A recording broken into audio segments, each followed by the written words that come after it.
testi.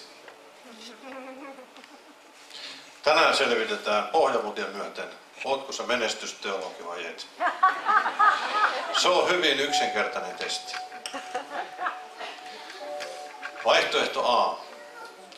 Jeesus oli lihansa päivinä Jumalan poika. Ristillä Jumalan pojan veri vuoti. Hän joutui kuolemaan, nousi 3.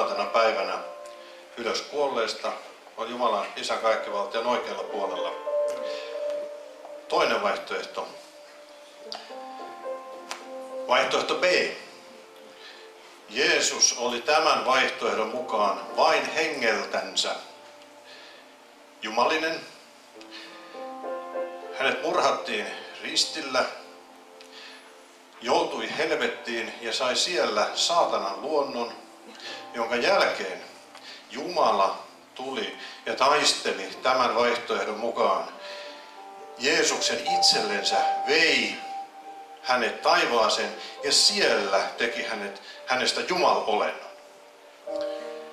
Kumpiko näistä opeista on se, mihin sinä uskot ja mitä sinä julistat? Vaihtoehto A vai B?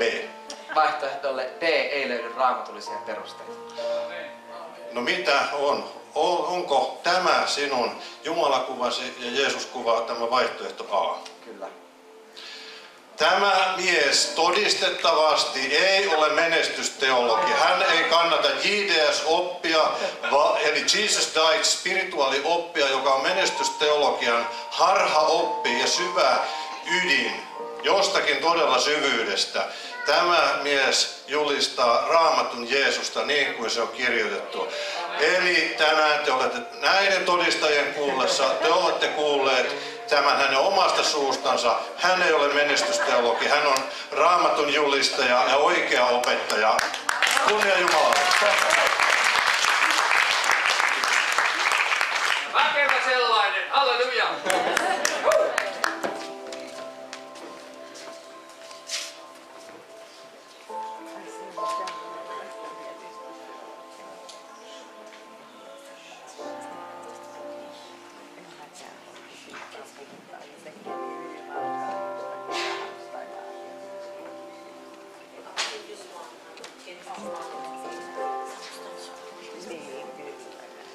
Hi everybody, we have a testimony quickly to say. On lyhyt todistus jaettavaksi. Just during this service I was Ja tämän tilaisuuden aikana mä kuulin tosi hyvän uutisen. approximately a couple of weeks ago Maria Lisa showed me a photo of a newborn baby. 2 viikkoa sitten Marliisa näytti kuvansa tästä vastasyntyneestä lapsesta. And she said this is fourth kid in family. Ja Maria sanoi, että on 4. tämän perheen lapsista, joka on syntynyt. And mom is dying in the hospital here in Ahveniston. Mutta tämä äiti oli kuolemassa siellä synnytyksen jälkeen siellä Ahveniston sairaalassa. Baby was separated from mom. Ja lapsi oli erotettu toisaalle äidistänsä. And when I heard that, just strong pain went through me and I said, no way, she will not die. Ja mä kuulin tämän niin syvä kipu meni mun läpi ja mä olin, että ei hän ei tule kuolemaan. I was really like pissed off. Mä olin vihainen hengessä. And I'm myself a mother of 2 small kids, and I understand what it's hard to imagine what it is for kids to be without mom. Ja mä olin ja mä ymmärrän, mä olin pienen lasten äiti, mä tiesin mitä on olla lapsi ilman äitiä. And at evening I wrote to friends on Facebook that hey pray. I didn't know the name. Siinä iltana mä laitoin Facebookin viesti ystävälle, että hei ruoalla. God knows the name. Jumala tietää tämän henkilön nimen. It was the Maria Lisa's friend's friend, and these people actually visited, but they left. The husband of this lady and. Se oli Maria Lisan ystävän ystävä ja tässä muutamat ystävät kävilässä, jotka on hänen ystävä. But anyway, God knows the name. Jumala tietää kuitenkin sen henkilön nimen. And at evening I myself was praying, and I was really angry that no mom can't leave kids. Ja mä sinä iltana rukoilin ja mä olin, että sitä vastaan, että mom can't leave kids here. Että ei äiti voi lähteä. I said, God, it's not your will. Näin sun tahtosi. And I asked strictly Lord, like I do it many times, will she live or she will die? Ja kysyin suoraan Jumalalta, että niin mä usein teen, mä kysyn, että elääkö hän vai kuoleeko hän? I did it already many times and I was receiving the right answers. Yes or no. Mä oon kysynyt sitä aikaisemminkin ja mä oon saanut kyllä vastauksen siihen. And this time he said, she will leave. Ja tällä kertaa hän sanoi, että hän tulee elämään.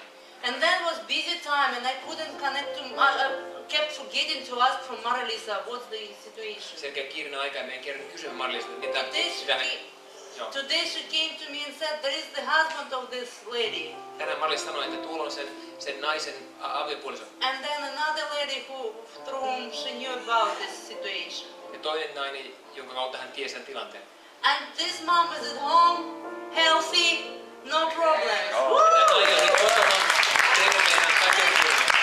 his dealing with the mom, just hallelujah to Father. Eikä lapsi mentynyt äitiänsä ja kaikki on kunnossa. Hallelujah, glory to Father. Kunnia Jumalalle. Jumala on voimakas tänä päivänä. Thank you. Thank you for coming. Thank you for preaching, teaching. Kiitos kun tulit. Kiitos kun julistit sanaa. Thanks to everybody for coming. Kiitos, että jokainen te tulitte. And I'm happy that you're not driving home night too. Mä oon iloinen, että sä et nyt koko yötä joudu ajamaan. I prayed about it too. I said, no Lord, that's not good. Ja mä rukoilin muutaman kerran, että ei se oikein ajaa 7 tuntia yötä vasta. I told to Hannu about it. Mä sanoin Hannulle siitä. There is space, place, everything, but I got known that you have space and you don't drive. Meillä olisi paikka, mutta muutin on paikka ja se on hyvä. Yeah. Thanks the Lord. And Kiitos Herra. something else, but I don't remember.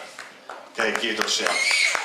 Niin, Patrik, ole hyvä ja rukoillaan ihmisten puolesta. Siellä on monia ihmisiä, jotka haluaa, että...